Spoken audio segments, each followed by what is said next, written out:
mandat. Merci beaucoup. Comme d'habitude, nous venons avec toujours des informations nouvelles pour nous informer bien, pour que nous que biso awa il y a une information, il y a blague chaque jour. Nous venons toujours pour vous informer chaque jour. Le 28 avril 2026, il y a bien d'abord revue de presse. Il y a journée, il y a le Bakinois. Le député Crispin Mbindou le prévoit que Félix Antoine Tshisekedi quittera le pouvoir après la fin de la guerre de l'Est. Ça, c'est la revue de presse de ce matin. L'une des entreprises appartenant à Batilkwebo était chargée de l'entretien du pipeline de la CEP Congo. Un contrat d'une valeur de 15 millions de dollars par an. Selon certaines sources, le sénateur aurait détourné cette somme sur une période de 9 ans. Le procureur général de la République cherche désormais à ouvrir une enquête sur cette affaire. Ça, c'est toujours la revue de presse. Dans la revue de presse, toujours, il y a les communiqués de presse. Embargo jusqu'au lundi 27 avril 2026. C'était depuis hier. L'inspection générale des mines annonce la création de la garde minière, une unité paramilitaire dédiée à la sécurisation du secteur minier en République démocratique du Congo. Cette inspection des mines informe l'opinion publique nationale et internationale de la création officielle de la garde minière, une unité spéciale paramilitaire destinée à sécuriser l'ensemble de la chaîne d'exploitation des minerais en République démocratique du Congo. La volonté du président de la République que nous mettons en œuvre est d'assainir l'ensemble du secteur minier de la RDC en éliminant les pratiques contraires à la bonne gouvernance, à la transparence et à la traçabilité des minerais, a déclaré l'inspecteur général Raphaël Kabenge. Bande Konanga, tokopesa ba détail, tokena na revue de presse ya bakinois na tonga lelo, yango to continuer nango. Vous tirez biso attention makasi parce que les alliés information très capitale auto pesa ba détail nango po boye ba mosala nini le président Fachi a donc ça pour Mboka. Tu as pour fanatisme tu as pour la République. Les ministres la sali mabe to ko telemelaye to ko lobelaye. Il doit suivre la vision du chef de l'État. Quelle est la vision du chef de l'État? Est-ce que boye d'abord bango baye ba ka ministre wana ko ba ko ta gouvernement que Fachi aya ko reconduire bateau et basala malam. Vous le savez pourquoi? C'est pour vous donner sa vision. Ce message donc il y a une revue de presse. Pro-Justicia, deuxième et dernier mandat de comparution. Article 15, alinéa 1er du Code de procédure pénale.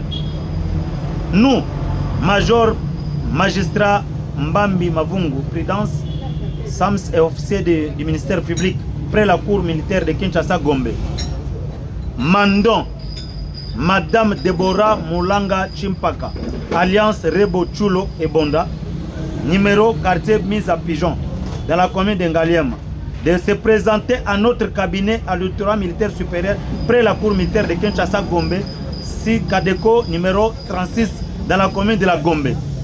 Ce lundi, le 27 avril 2026, à 10h juste, muni de vos pièces d'identité. Motif, dossier judiciaire ouvert à notre office à votre charge pour incitation des militaires. Notez bien, faute d'obtempérer au présent mandat, l'intéressé sera contraint conformément à la loi et pourra faire l'objet d'un mandat d'amener pour réception officier du ministère public fait à Kinshasa le 23 avril 2026. Major magistrat, voilà, Bande Konanga. Dans la revue de presse toujours, les États-Unis viennent de doter officiellement l'armée congolaise FARDC des drones de surveillance militaire. Voilà pourquoi Boyokaki aéroport à Kavumu Tobetangwa. L'Assemblée nationale, la motion de défiance contre le VP ministre de l'Intérieur Chabani Louko sera finalement examinée ce mercredi 29 avril 2026. Source parlementaire. Voilà. Bandekonanga Yangwana.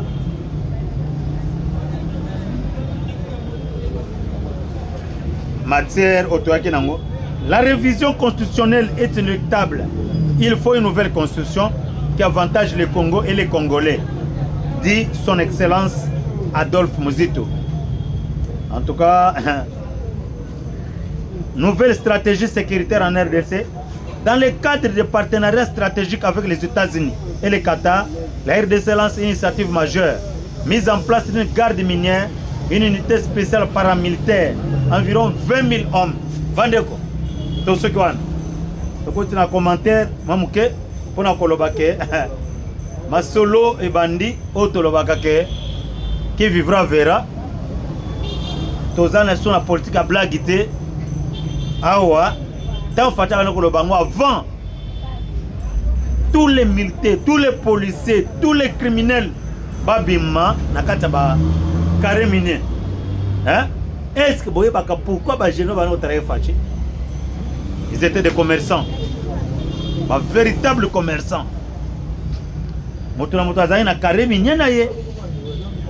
Voilà.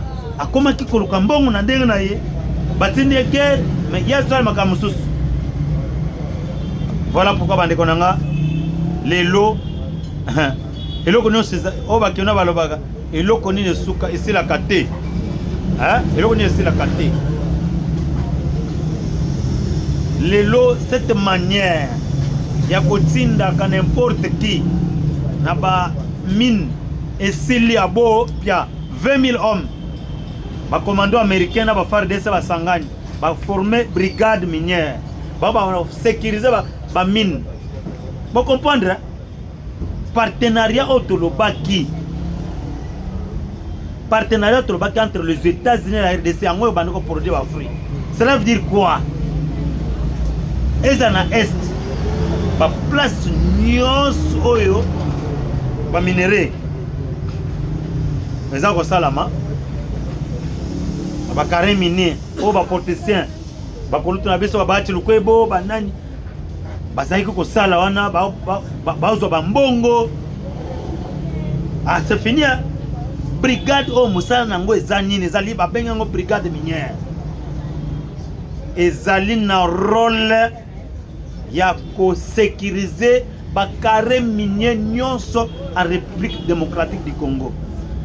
Parce que ma minerai comme il faut que ça on a trésor public pour que le gouvernement orienté mbongwana na ba fonctionner de l'état. Donc oko yate oye yo moko za général batindo guerre OK kuna oza militaire oza criminel OK kuna donc et comment qui commerce. C'est pourquoi les ba généraux ba combattant qui faché parce que ils savaient que ceux qui faché longoli bango na ba carré minier ba ko perdre, ils n'auront pas ce qu'ils sont en train de chercher. Donc pour na bango il a fallu collaborer avec l'étranger, ba pays étranger pour que bango ba bénéficier. Bambon on est contre la poche na bango. Hein? Et bien là dans la prison, déboulonnage. Vous voyez ba musala ndenge nzambe apona ki fachi bande konanga biso toi ça commentaire à terre ya président fachi. Vous voyez ba chef d'état ba leki. Vous voyez musala ba sala mais les lots dans Congo, dans Kinshasa et comme chantier partout. Plan exact qui toko fachi zo sala. Chaque province a un aéroport moderne. Ba port les autres ngama. Yo ko bana fachi nini yo. Okolo beloko nini olo ba kenan fala, asa musala te tout ça. Mais ezali yo ministre, oza nani, oza DG. Soko zo de fachi te tokolo bela yo to attaquer facha ko longola yo. Parce que facha yo ka biso chaque jour avant nanda ko na zo landa biso. To kwede mboka. Biso yo sa commentaire ya individualité. Oza ministre, oza DG, oza conseil, oza nani. Soko zakaka ondi mi charge à république. Il faut ça musala. Oza gouverneur, oza nani. Hein? Comment on a niveau bien bouché tout ça. Ça dit qu'il y a un gouverneur moribond. Il ne travaille pas pour le peuple. Il faut communiquer. Le gouvernement central est en train de financer le gouvernement provincial. Mais avec ces moyens, je suis gouverneur dans la ville de Kinshasa. Nakova na biroté. Chaque jour, nous avons un terrain pour sanctionner le bourgmestre de Salam Salate. Chaque jour, nous avons un terrain pour chantier Salama Nazawana. Moussala Ngona, tu as vu ça que Daniel Bumba au Salaka, dans la République, dans la ville. Il faut mettre la Fatima, beaucoup de Makeno, oui, il y a les travaux qui se font. Ce n'est pas le président Fatih qui va descendre partout pour comprendre que non, non. Vous voyez que le président a vu, le président a temps, on plus de changer. A vu le téléphone à Bengio, à féliciter. Vous voyez que c'est un peuple a comme un bête de maboko, yembelayo. Au monde na leadership, ezake obandi musala obuki osali musala mais lobby ba ko taper résultat na place obukaki. Ba tu peux ba betelo maboko ba place obukaki awa. Ba changer ngo ça c'est très bien. Mais ba signo ezali. Merci na gouvernement central. On a mboka Doudou Famba merci. On a ndenge boza ko financer ba projet na kata ville à Kinshasa. Quel est l'objectif? Il y a une brigade minière. Il y a 20 000 hommes. C'est sécuriser les zones minières stratégiques, protéger les ressources naturelles, renforcer l'autorité de l'État, déploiement dans 22 provinces, équipement de pointe, coût estimé 100 millions de dollars. La RDC entre dans une nouvelle phase, plus structurée, plus stratégique et plus sécurisée. On ne joue pas ici. On ne joue pas. On a qu'on dirait Facha ou ça va aventure. On va déboulonner bosse kaye. Aye, ils ont contrôlé le conini. On va déboulonner nani. To ça le local suba. Wapi obemina. Wapi Shadari. Wapi politique Kanambe. On va chercher biso. Nakata mboka na ba Rwandais Paul Kagame les criminels. A chercher biso politique Kanambe. A dirija kabiso alobaka moko lingala yibite bakina ba betele maboko rais ala attaquer la cause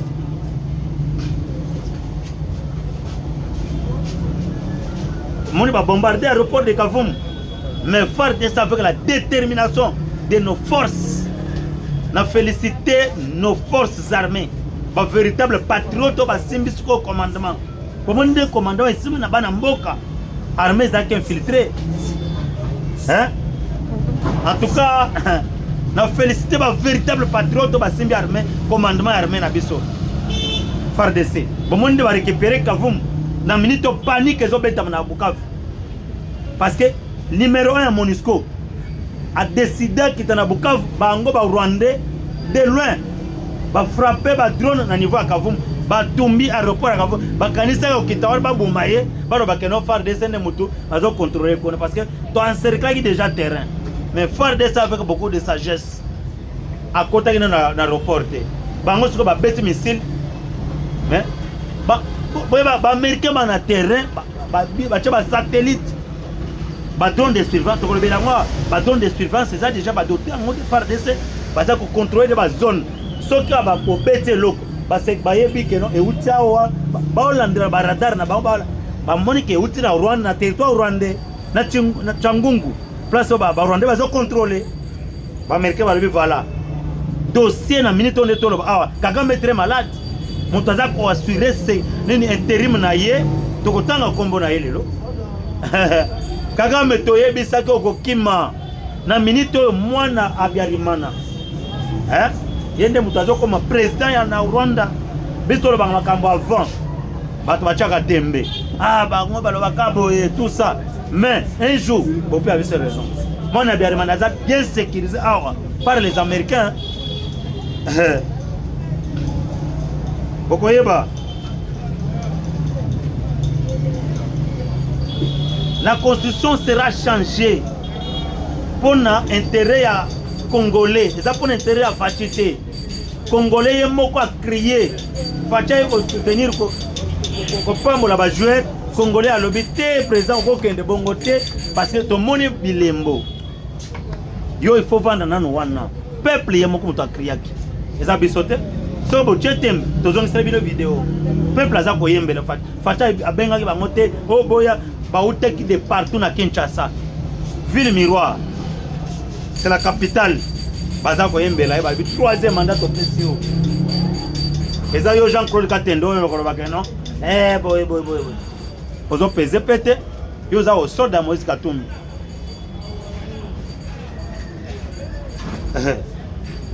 Oui, ils ont voûtement. Notre garçon n'a comprendre que ils ont voûté ou bien déni. Parce qu'il y a ça des gens américains. Mais comment ça fait-il que ils ont l'ambassade des États-Unis d'Amérique? Ayo kama kamba migrants directement ba niko s'agiter. Oh ba yo pour la nini? Pourquoi au sala nini? Mais est-ce que boye ba Kagame le Rwanda c'est un petit pays à côté na Congo combien de fois? Hein? Rwanda oyo petit pays andimaki so 80 fois kota au Congo. Hein? Mais Rwanda zone di makeno ayamba ba migrants. Mais les grands pays, les Congo, par exemple, que Batouane Bakozala, prise en charge par les États-Unis d'Amérique et certains pays aussi crédibles. Bah, sécuriser Bango, coller à la Bango, Makamna Bango, logement, ma papa. Hein? Est-ce que vous voyez que le Kouana Fati a déjoué un gros plan?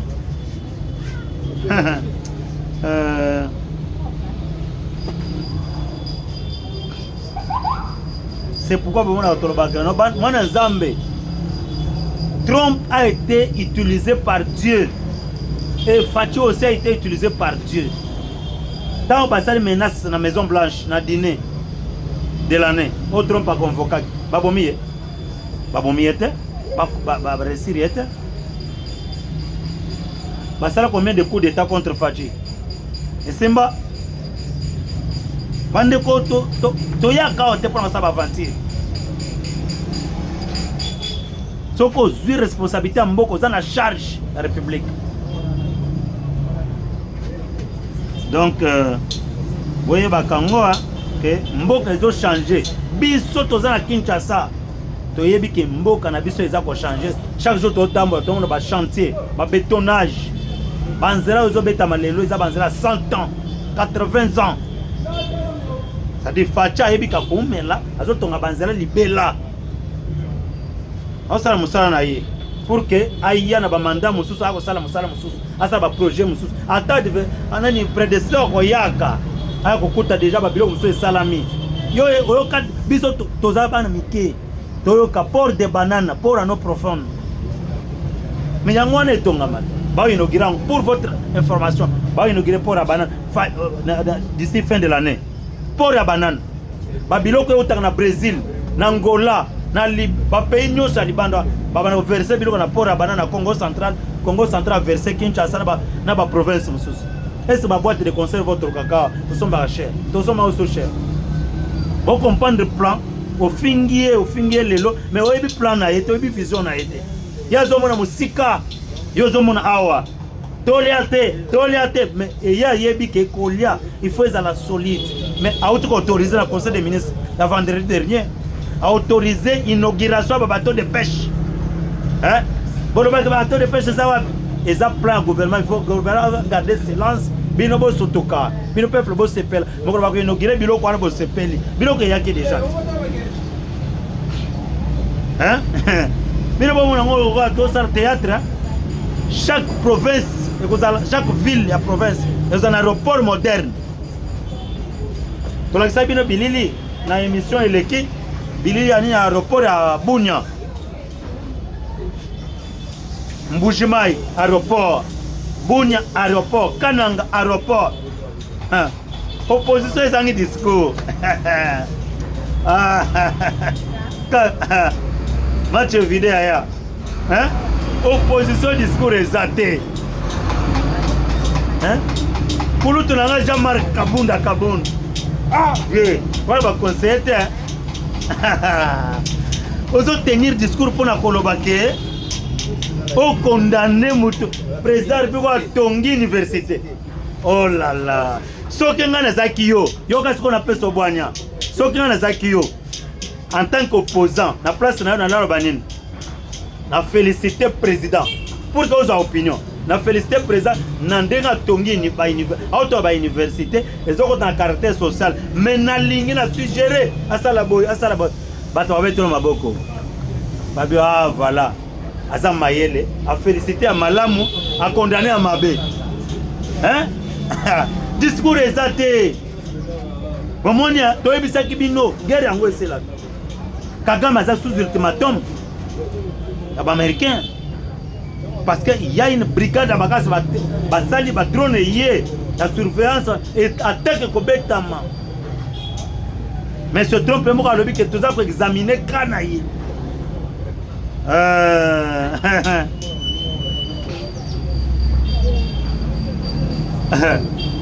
Aïe, aïe, aïe.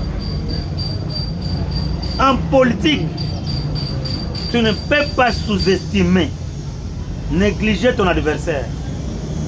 Alors bien, il y a des gens qui livrent ma pizza na yé. Ils livrent ma pizza na Belgique. Papa n'a pas de politique, il y a des gens qui livrent ma pizza. Hein? Comment livrer le pizza? Dans ça, Moussala, wapi Frank Jong. Akimi Yemoka, ayo Sénégal exilé. Azawad. Wapi Jean-Claude Mouyam. Akimi Yemoko, comme Bazaki n'a esprit à soutenir rébellion, va s'exiler, Bangomoko, Babi que Bazana notoriété. Oh, Bazaki n'a liboso parce que Babi comme exilé. Mais les lots, Congolais, Bossani, Bangabe, Bavanda, Babi se fâche, Bavanda, Libanda, Bayate. Bogoyandénin, vous soutenez rébellion. Vous soutenez les étrangers au binobo, vous condamnez qui lobby. Vous condamnez Sabino à poison, bino nyonso. Vous voyez, tout c'était. Vous voyez, politique à tout c'était. Bangwanat, Nanga Yohan. Vous collaborez na bakati ba maboko na Rwanda. Babe basala ndema. Est-ce que vous mona baba na komela shimbo. Ba mela biloko babe fati, tension ça va. Cholestérol ça va, bazawa. Banri magie. Wabang.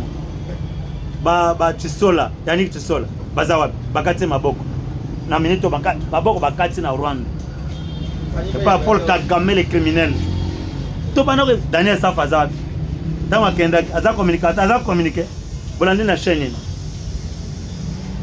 Et vivra verra. Boko yeba. Ça na politique hein. Batraira kamboka te.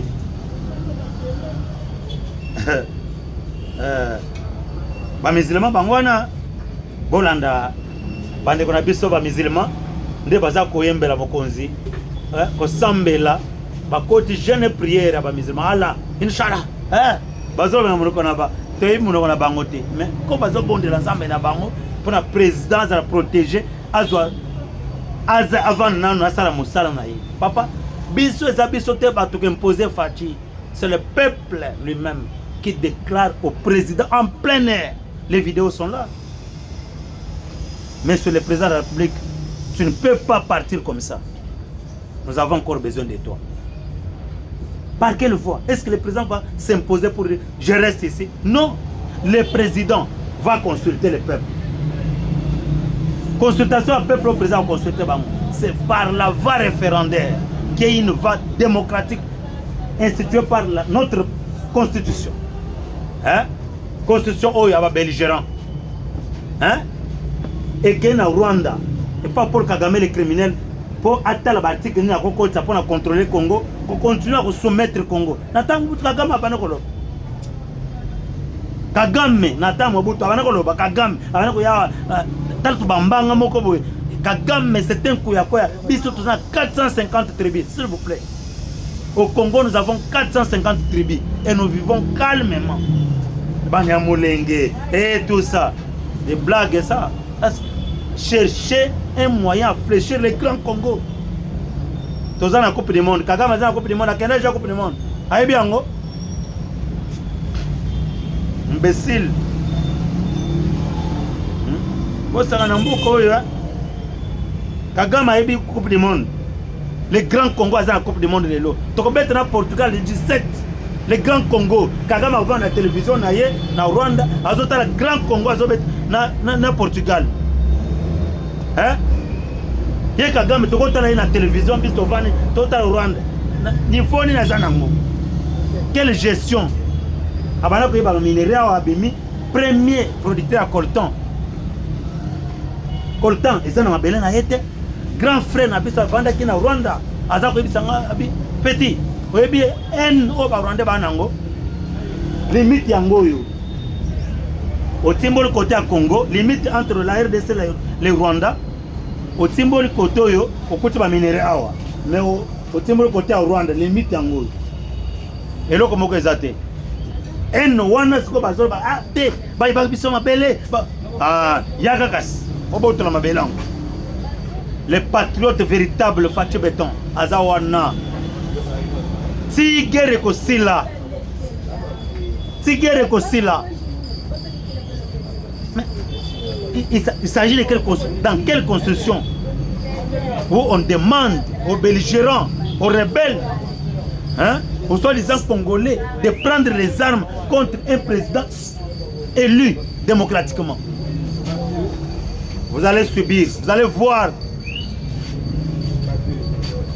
Vous allez voir. Vous jouez avec ce pays. Hein? Vous jouez avec ce pays. Ce pays a beaucoup souffert.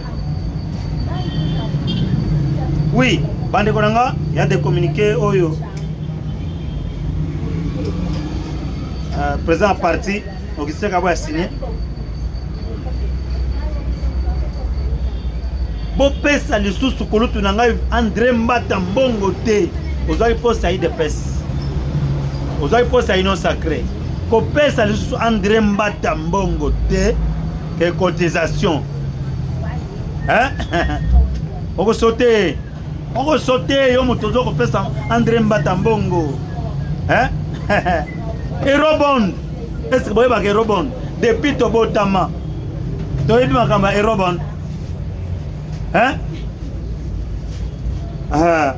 Bino Erobond, Dudu Fambalikun de Libotaï a frappé fort. Donc, il y a un détail. Il y a un détail à Erobond. Hein? Et ça, les cours de grands. Cours de grands. Grands bailleurs de fonds. De grands multinationales. De pays, de gens sérieux. On va ça. Afficher à RDC sur la liste des pays crédibles qui peuvent recevoir le rebond. Rebond des amis. Emprunt. Mbongo ko defa. Mais ko defa modèle nini. Il faut aux éléments sur le plan économique, aux crédibles. Pays na aux crédibles. Ne pas payer son bon wana non. Ah, aux la posa osani. Ah, bataille payer nini statistique. Hein, il y a stabilité macroéconomique na bino, ba pays baza capable à kozongisa mbongo na biso ndambu.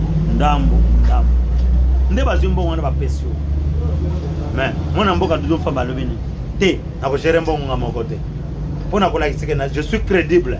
Ake ko zo PNID boya. Boza ko lisu ya mokonzi ya mboka. Lisu pona ko veiller sur la gestion de ces crédits. Métro, ils ont en Kinshasa à cause de Fatou Béton. Bon, autant mon métro place. Bon, ça quand on mboko yo. Vous avez un retard, tu perdras bamboule belé.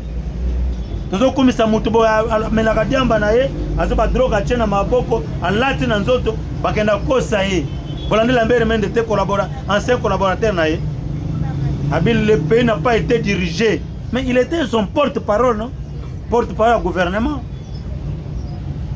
Quand on a la vérité, on a commis crédible, on va changer, on va comprendre. Ah, nous avons trahi le pays. Basengue pardonne à la République. Lambert Mende, parmi lesquels Lambert Mende au Mala. Bande Konangaï, Dona Minga Kolobate. Vous recevoir d'abord au Alelo pour partager une émission. À José Mounana TV, pour partager une émission Vous s'abonner. Surtout vous s'abonner. Notre souci et notre souhait. Et ça, il y a non. Oh, tu as bénéficié de quoi que ce soit. Et ça, le message. Et comme il y a des Rwandais. Babon la mité, ma batterie, mais la Paul Kagame, elle est très malade. Gravement malade. Hein? Gravement malade. Paul Kagame, le criminel.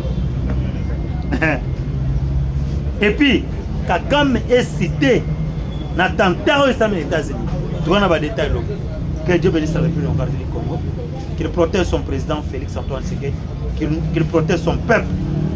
Je vous remercie. Mes respects, Bande Konamara.